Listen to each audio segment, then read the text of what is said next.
Hi everyone, this is Magesh Kumar, Assistant Professor in Civil Engineering Department from Rohini College of Engineering and Technology, Kanyakumari.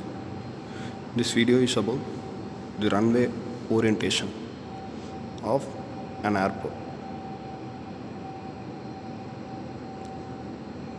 So, we are going to discuss the runway orientation. Before that, the wind effect on aircraft that will be discussed by us. So there are three winds, that is the tailwind, headwind and crosswind. They affect the aircraft movement. So tailwind pushes the landing aircraft needing longer runway to stop. The headwind is good for both landing and takeoff, but in case of crosswind it will be dangerous. In landing operation, headwind provides necessary drag force to slow down aircraft. At the same time, in takeoff, headwind provides the lift.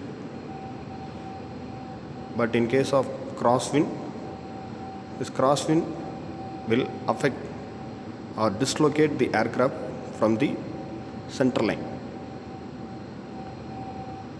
So it tends to drift the aircraft away from the runway center line. So ICAO and FAA, that is International Civil Aviation Organization, and Federation of Aircraft Administration, they both recommended the values for small type of aircraft. The crosswind component will be 15 km per hour. For mixed type of aircraft, it will be 25 km per hour. For large size of aircraft, the crosswind component may be greater than 35 km per hour. Runway orientation. For runway orientation, wind data is utilized. That wind data comprises of wind intensity, duration of movement of wind, and the direction of movement of wind. So we calculate the duration and direction of the wind movement by using windrows. So before drawing a windrow, we need some wind data. So the figure shows the typical data for a duration of 10 years. With the help of this data, we have to draw the windrows diagram. By the windrows diagram, we finalize the orientation of any runway. So the wind data collected over a period of usually 10 years and systematically arranged on the windrows diagram. So what is windrows diagram? It is a compass shaped diagram. It exhibits wind direction, duration at different speed ranges, and it also shows the speeds of the wind. It is used in working out the orientation of runway. So there are two types of windrows diagram.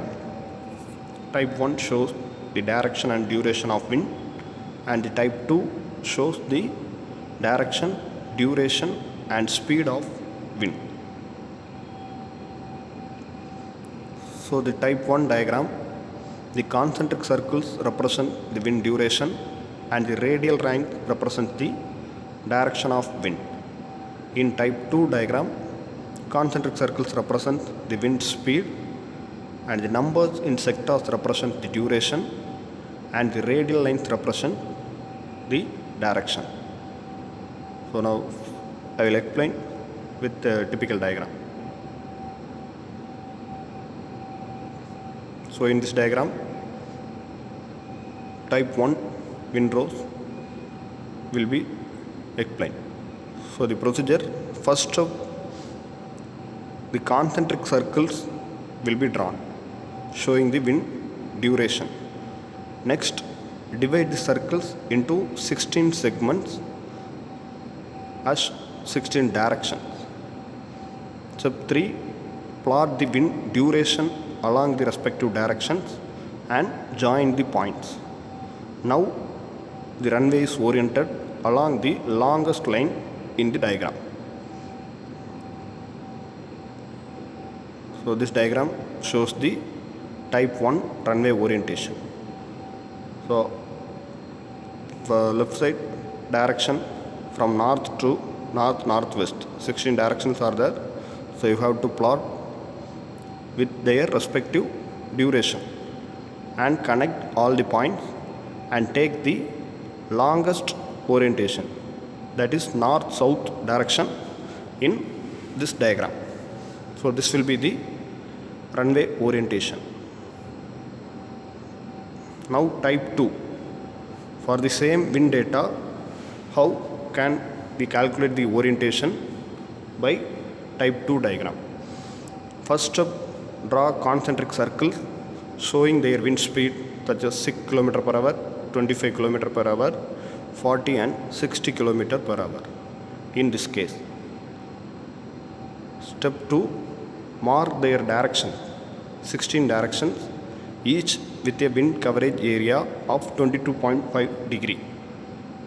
That is a slope. The percentage of time in a year during which the crosswind component remained below the specified value, that is the 22.5 degree. Next, draw radial directions to show wind coverage area. This creates segments in which wind coverage is written. Fourth step, mark the calm period. Calm period, that is the percentage of time during which the wind is blowing at a speed less than 6 km per hour.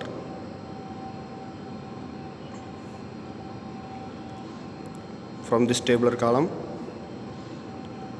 the last column represents the total percentage of time wind blow between 6.4 to 60 km per hour. That is 86.5. So the calm period is calculated by reducing this from 100.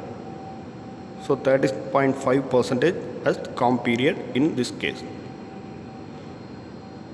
Now step 5, fill all the wind coverage in designated segment for each direction from the wind data. Next step, place transparent strip of width equal to the crosswind component along a direction. Then add the wind coverage percentages superimposed by the strip plus the calm period. Then place the strip along all other directions like this. So in this diagram, we are placing a strip along north-south direction and sum up the segments covered by this strip. Next, place the strip along the next direction, that is north-northeast and south-southwest, and sum up all of the values under this segment. Likewise, you turn this strip along other direction. So after all directions are completed, so we are having some values for each direction. Final orientation. From that value, we have to calculate the wind coverage. That is sum of the percentages under the strip for each direction plus calm period. The direction with maximum wind coverage is the direction along which runway is oriented. In case wind coverage is less than 95%, another runway should be constructed. For any busy airports, it may be increased to 98% or 100%. Thank you.